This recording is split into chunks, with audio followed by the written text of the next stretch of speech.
Acción. Acción. Hola papá, vamos a hablar de esto. ¿Cómo nos protegemos?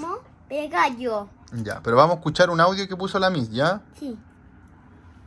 Vamos a colocar un audio. Que la Miss puso que colocáramos un audio. Tenemos que escuchar ahora muy atento. Muy atento. Y tú me vas a decir a qué sonido corresponde, ¿ya? Sí. ¿A qué fenómeno? Es lluvia. Lluvia. ¿Y cómo nos protegemos? Con paraguas, pero se pone que no lleno de agua. Ay, ¿No ¿qué es sabes? eso? No, ¿Es un gallo?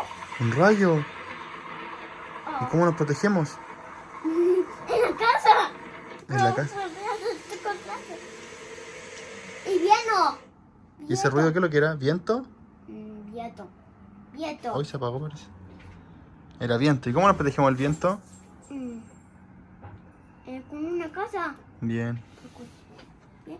Adiós, Miss. Chao, Miss. Mi por lo hice eso súper bien. Súper bien. Estamos a hacer en tu pizarrita, estamos a hacer un like aquí. Súper like. Vamos a hacer un super like. Vamos a colocar, lo hiciste muy bien, Tomás. Vamos a colocar una carita feliz, una estrellita. La vamos a colocar muy bien, ¿Escuchado? Tomás. Sí. Adiós. Adiós, pero yo escuché algo que se golpeó un